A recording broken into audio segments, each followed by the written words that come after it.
آج ہم دیکھیں کہ ہم نے نکاح کو کتنا زیادہ مشکل بنا دیا، بلکہ ہمیں بتایا تو یہ گیا تھا کہ نکاح کو آسان کرنا اور زنا کو مشکل کرنا، لیکن دور حاضر میں ہم یہ چیز دیکھیں کہ نکاح کرنا اتنا ہی زیادہ مشکل ہے اور زنا کرنا اتنا ہی زیادہ آسان ہے۔ اللہ ہمارے حالوں پر رحم فرمائے۔ اتنا مشکل کر دیا کہ اگر آج کسی باپ کے پاس ایک بیٹی ہے نا، صرف ایک، تو اس ایک بیٹی کے نکاح کے لیے پہلے اس کے باپ کو ساری زندگی گنوانی پڑتی ہے تاکہ اس کا نکاح، اس کی شادی اچھے سے کر سکے۔ وہ اتنی محنت اٹھا لیتا ہے کہ اس کی جان تباہ ہو جاتی ہے بیٹی کے نکاح کے لیے، کیونکہ ہم نے مشکل بنا دیا نا، یہ دہیز وغیرہ یہ ساری چیز، اس لیے اس کی ساری زندگی لگ جاتی ہے، جوڑتا ہے، کماتا ہے، دکھ، تکلیف، بیماری، ان سب چیزوں میں بھی کام میں مبتلا رہتا ہے، خیال کرتا ہے کہ صاحب بیٹی کا نکاح کرنا ہے۔ آج ایک باپ کی زندگی ختم ہو جاتی ہے کہ کل تم سے اللہ اس کا سوال نہیں کرے گا، اسی لیے میرے اللہ نے قیامت کا دن رکھا۔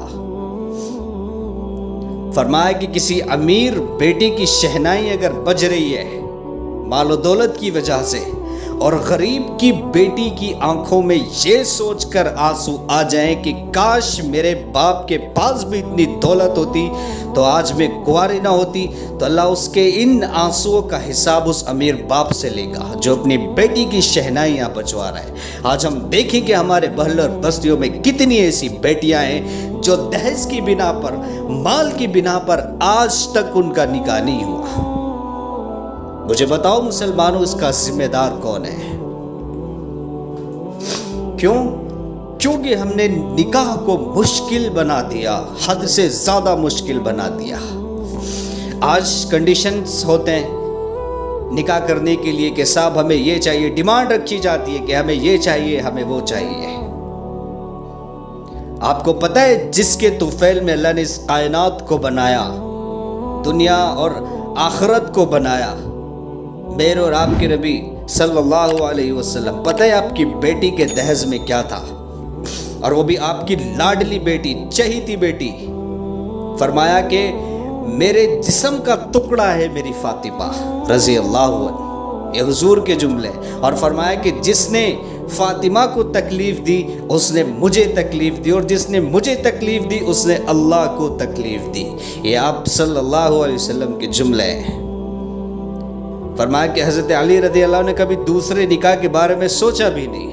اس کی وجہ پوچھی گئی تو آپ فرماتے کہ اللہ کے رسول نے فرمایا کہ فاطمہ میرا ایک حصہ ہے، اور جس نے اسے تکلیف دی اس نے مجھے تکلیف دی، جس نے مجھے تکلیف دی اس نے اللہ کو تکلیف دی۔ حضرت علی رضی اللہ عنہ یہ فرماتے اور کہتے کہ میں اس لیے نہیں کرنا چاہتا کہ اگر میں اس خیال سے بھی گزرا تو فاطمہ کو تکلیف ہوگی تو میرے رسول کو تکلیف ہوگی۔ لیکن افسوس کہ آج ہمیں کسی باپ کی تکلیف کا اندازہ نہیں ہوتا، آج ہمیں کسی بیٹی کی تکلیف کا اندازہ نہیں ہوتا۔ اے امیرو، تم ایک ایک شادیوں میں اتنی دولت لٹا دیتے ہو کہ 20 غریب بچیوں کی شادی اس میں ہو جائے۔ اگر تم وہ کروا دو تو تم کس قدر ثواب کے حقدار بن جاؤ گے تمہیں اندازہ بھی نہیں۔ ایک حج سے زیادہ ثواب ہے کسی غریب کی بیٹی کا نکاح کرا دینا، لیکن اس طرف ہمارا تصور ہی نہیں ہے۔ تو بات چل رہی تھی کنڈیشن پہ، کیا شرطیں رکھی جاتی۔ آؤ میں تمہیں بتاتا ہوں کہ سرور کائنات رسول اللہ صلی اللہ علیہ وسلم نے اپنی بیٹی کو دہیز میں کیا دیا تھا۔ فرمایا کہ 2 سوت کی پرانی چادریں تھیں، ایک لحاف تھا، ایک گدا تھا، اور ایک تکیہ، اور ایک پانی کا پیالہ، ایک مٹی کا گھڑا، اور ایک پانی کا مشکیزہ۔ اس زمانے میں ہوتا تھا نا، وہ چلتے تھے لمبی سوراخ والے، وہ۔ اور فرمایا کہ اس سے معلوم یہ بھی ہوتا ہے کہ اگر طاقت اور گنجائش ہو تو ضرورت کی چیزیں دینا جائز ہے، صرف ضرورت کی چیزیں۔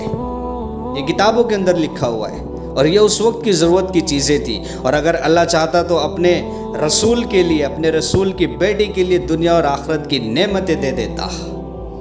لیکن آپ علیہ السلام کو نا امت کے غریبوں کا بھی خیال تھا، غریبوں کا،